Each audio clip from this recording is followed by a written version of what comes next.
এই পটলা, তুই নতুন বছরের পয়লা বৈশাখে কি কি নতুন জামা কাপড় কিনেছিস রে? আরে ফেলু, বেশি কিছু কিনতে পারি নাই। একখান গামছা, একখান ফতুয়া আর একখান সাঙ্গিয়া কিনেছি। আরে পটলা, ফতুয়া জাঙ্গিয়া আর গামছা আর জামা কই? জামা তো পূজার ছুটিতে কিনমু। আমি একখান জামা কিনেছি। এই দেখ আমার নতুন জামা। আমি নতুন জামা পরে পয়লা বৈশাখের জামা পরিয়া স্কুলে আইছি। এই পেছি, আজকে মৌটুসি কেন স্কুল এলো না রে?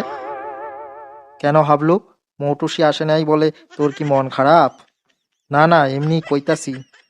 মৌটুসির নতুন বোন হয়েছে তো, তাই আসেনি। বোন হয়েছে মানে? আরে বোন হয়েছে মানে তার বাপে মায়ে একখান নতুন কন্যার জন্ম দিছে।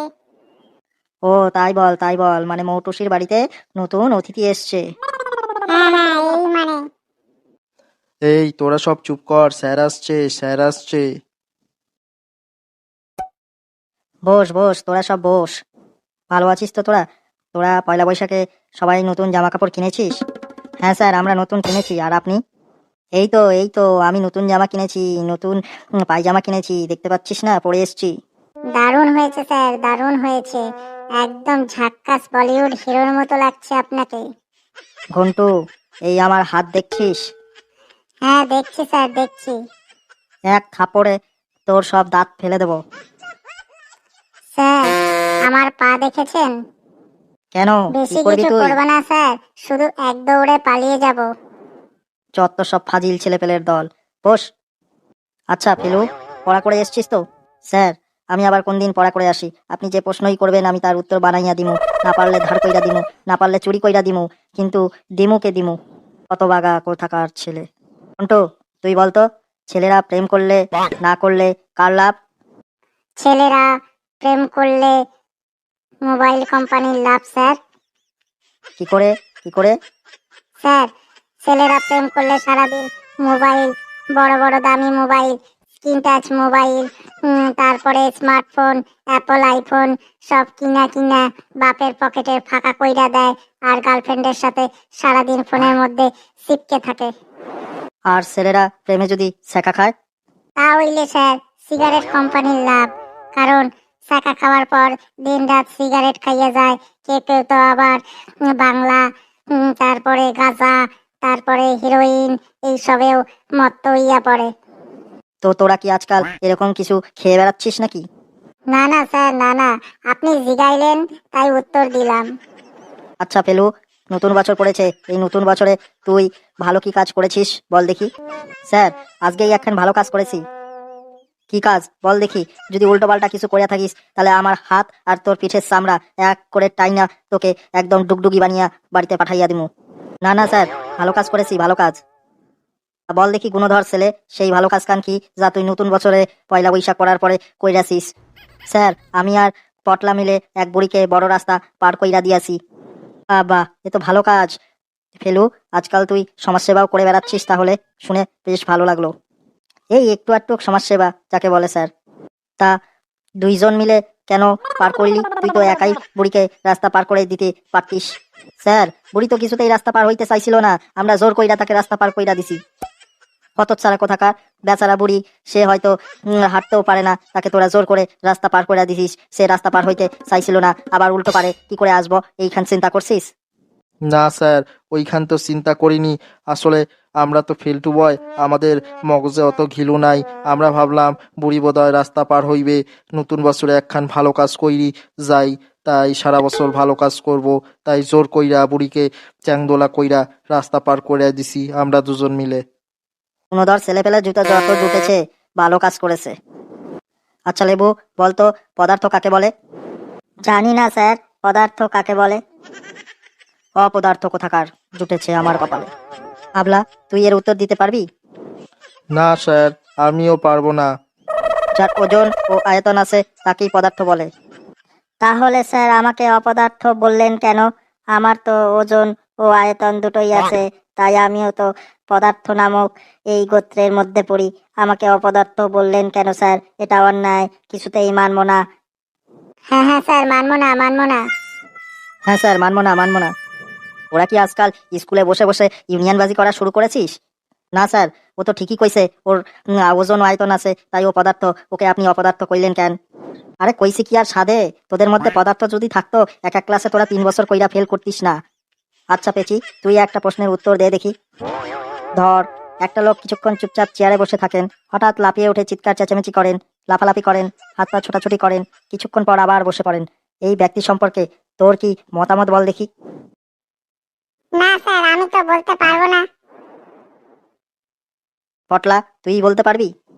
না স্যার, আমিও বলতে পারবো না, আর উল্টো পাল্টা উত্তর দিয়ে আমার দাঁত কপাটি ঝরানোর কোনো ইচ্ছা নাই। লেবু, তুই এর উত্তর দিতে পারবি? না স্যার, আমিও এর উত্তর দিতে পারবো না। আপনার ধমক খাওয়ার আমার ইচ্ছা নাই। স্যার, আমি বলবো।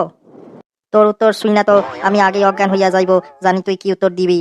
না না স্যার, অজ্ঞান হইবেন না, শুনুন না উত্তর খান। আচ্ছা বল দেখি। তিনি নিশ্চয়ই একজন ফুটবল কোচ হইবেন, যে বাঁশি বাজিয়া এদিকে লাফাইয়া ঝাপাইয়া উঠিয়া চিৎকার চেঁচামেচি করেন, ফুটবল কোচই তো এমন করেন। এ কেমন উত্তর? আচ্ছা, বস বস। ঘন্টু ক্লাসে বৈশা বৈশা ঘুমাইতেছে, আমার ক্লাসে ঘুমানো? দাঁড়া, থাপড়ে এর এখন ঘুম ভাঙিয়া দেব। এই ঘন্টু, এই তুই ঘুমাচ্ছিস কেন ক্লাসে? কি হয়েছে স্যার, কি হয়েছে? এই তুই ক্লাসে বসে ঘুমাচ্ছিস, এত বড় সাহস, তুই আমার ক্লাসে ঘুমাচ্ছিস? না স্যার, ঘুমাইনি তো। কই ঘুমালাম? ফাঁকিবাজ কোথাকার, ঘুমাসনি? ঠিক আছে, আচ্ছা বল, বান্দরের ইংরেজি বল। Monkey sir. আমার সামনে নকল কইতাচ্ছিস, বই দেখা উত্তর দিচ্ছিস? সত্যি কইরা কইতাছি স্যার, বই দেখি নাই। আমি তো আপনার মুখের দিকে তাকায়া ছিলাম, তাই দেখাই উত্তর দিছি। এর মানে, এর মানে কি? এই রে, স্যার বোধহয় ঘুন্টুকে এবার আর আস্ত রাখবে না, পিঠের ছাল চামড়া ছাড়িয়ে দেবে। না মানে কিছু না স্যার, কিছু না। চোখ খুললেই তো আপনাকে দেখা যায়, আপনার দিকে তাকিয়ে তো উত্তর দিলাম, তাই। বেয়াদব ছেলে কোথাকার। আচ্ছা, তোরা জানিস আমাদের দেশে জনবিস্ফোরণ হচ্ছে, তাই প্রতিদিন জনসংখ্যা বেড়ে যাচ্ছে। আমাদের দেশ এখন 140 কোটি জনসংখ্যার দেশ, বিশ্বের মধ্যে সব থেকে জনবহুল দেশ। এতে আমাদের অবদান কি স্যার? বটে বটে, তোমাদেরও অবদান আছে। 2-4 বছর পরে আন্ডা বাচ্চা যখন ফলাবা, তোমাদেরও অবদান হইবে। স্যার, বাচ্চা তো বুঝলাম, কিন্তু আন্ডা আবার কি? মানুষ কি আন্ডা পারে নাকি? এই রে, এরা এবার আমাকে চেপে ধরবে নাকি? এদের কাছে তো কিছুতেই নত হওয়া যাবে না। মানে আন্ডা মানে ওই আর কি, তোরা বুঝবি না, ওই বাথরুম টাথরুম যখন তখন তোরা কিছু ফেলে আসিস, ওইগুলোর মধ্যে আন্ডা থাকে, মানুষের আন্ডা থাকে। তোরা যখন বড় হয়ে বায়োলজি পড়বি তখন জানতে পারবি। কি কোন স্যার, মানুষও আন্ডা পারে? এতদিন তো জানতাম না। বাচ্চা কাচ্চা পারে জানি, আন্ডা পারে প্রথম জানলাম স্যার। কালে আরো অনেক কিছু জানবি, বড় হ, তারপরে জানবি। আচ্ছা, যেটা বলছিলাম, আমাদের দেশে প্রতি 10 সেকেন্ডে একজন কইরা মহিলা, একটি কইরা শিশুর জন্ম দেন। স্যার স্যার, দেরি করেন না, চলেন চলেন, তাড়াতাড়ি যাইতে হইবে। আরে কোথায় যাইতে হইবে রে? আরে ফেলু, কোথায় যাইতে হইবে? জলদি চলেন স্যার, দেরি হইয়া যাইবে। ওই মহিলাকে খুঁজে বার করে এক্ষুনি থামাতে হবে। প্রতি সেকেন্ডে একজন করে বাচ্চা পয়দা করলে প্রতি 10 সেকেন্ডে কতজন বাচ্চা পয়দা হইবে? আপনি স্পিড দেখে বুঝতে পারছেন না? তাকে থামাতে হইবে, থামাতে হইবে। এ কেমন উত্তর দিল ফেলু? আচ্ছা স্যার। আচ্ছা পটলা, তুই আজকে দেরি করে স্কুল এসেছিস কেন? স্যার, বাবা মা ঝগড়া করতেছিল, তাই স্কুল আসতে দেরি হইয়াছে। তা বাবা মা ঝগড়া করছিল, তা দিয়ে তোর স্কুল দেরিতে আসনের কারণ কি? আর কারণ আছে তো, কারণ আছে। তা বল দেখি, সেই মহান কারণ কি? স্যার, ঝগড়াকরণের সময় আমার একখান জুতা বাবার হাতে আর একখান মায়ের হাতে ছিল। যে জুতাখান পরে আমি স্কুল আসি, সেই জুতাখানি তাদের হাতে ছিল একটা একটা কইরা। আমি যতক্ষণ জুতা না পাইব ততক্ষণ কি করে স্কুল আসবো? হতচ্ছাড়া ছেলে কোথাকার, বস। আচ্ছা লেবু, তুই একখান প্রশ্নের উত্তর দে দেখি, যদি দিতে পারিস তাহলে মানব তুই পড়া করে এসছিস। বলেন স্যার, বলেন। বলতো, বিদ্যুৎ আবিষ্কার না হলে কি হতো? আর কি হতো স্যার? হারিকেন চালিয়ে টিভি দেখতে হতো, এছাড়া আর কি হতো? আর কি হতো বল, আর কি হতো? এমন গুণধর উত্তর, গুণধর রত্ন ভান্ডার তৈরি হয়েছে সব। আর স্যার, টর্চ লাইট জ্বেলে মেয়ে দেখার সময় যেতে হইতো। আরো কি কি করতে হতো, বলে ফেল বলে ফেল। আর স্যার, মোমবাতি জ্বাইলা এসি চালাইতে হইতো। বা বা, কি উত্তরের বাহার! আরো কি হতো, বলে ফেল বলে ফেল। আর স্যার, ঘোড়ার গাড়ি দিয়া ইলেকট্রিক ট্রেন টাইনতে হইতো, না হলে পেছন থেকে হাতি দিয়া ঠেলা মাইরা ইঞ্জিন খান চালু করতে হইতো। বা বা, কি উত্তর! শুই না আমি অজ্ঞান হইয়া যাইতেছি। হতচ্ছাড়া ছেলে কোথাকার, বস। আচ্ছা পটলা, বল দেখি, কেউ যদি জলে কখনো ডুবে যায়, তার সঙ্গে সঙ্গে চুল ধরে তাকে উদ্ধার করাটা কি ঠিক? কিছুটা ঠিক কিছুটা ভুল স্যার। কেন কেন ভুল কেন? স্যার, কেউ ডুবে গেলে তাকে উদ্ধার করা তো যাইবে, কিন্তু আপনি ডুবে গেলে আপনাকে উদ্ধার করতে পারবো না। কেন কেন আমি কি দোষ করলাম? আমাকে কেন চুল ধরে জল থেকে টেনে তুলতে পারবি না? না স্যার, আপনি আবার বকবেন না তো স্যার। আপনার মাথায় তো একখানো চুল নাই, তাই কি ধইরা আপনাকে জল থেকে টেনে টাইনা তুলমু। হতচ্ছাড়া ছেলে পেলে কোথাকার। চল বস। আচ্ছা হাবলা, তুই একখান প্রশ্নের উত্তর দে দেখি। কি প্রশ্ন স্যার, কি প্রশ্ন? বলতো ফোর্ড বলতে কি বোঝায়? গাড়ি স্যার, গাড়ি। আর অক্সফোর্ড? স্যার, বিদেশের একখান বিশ্ববিদ্যালয় বা স্কুল আছে যার নাম অক্সফোর্ড, তাই সব অক্সফোর্ডের কাছে বড় বড় নেতা মন্ত্রীদের ছেলেপেলে পড়তে যায়। ভালো ভালো, কিন্তু উত্তরটা সঠিক কিনা ফেলু? তুই বলতো উত্তরটা সঠিক বলছে কিনা। না স্যার, উত্তরটা ভুল বলেছে। অক্সফোর্ড মানে কোনো স্কুল নয়। তাহলে কি তোর মাথা না মুন্ডু? বল, তুই বল উত্তর খান। অক্সফোর্ড মানে হলো স্যার গরুর গাড়ি। অক্স মানে গরু বা ষাঁড়, আর ফোর্ড মানে গাড়ি। আচ্ছা, এই তাহলে তোর উত্তর। আচ্ছা বল দেখি, তাজমহল কে তৈরি করেছিল?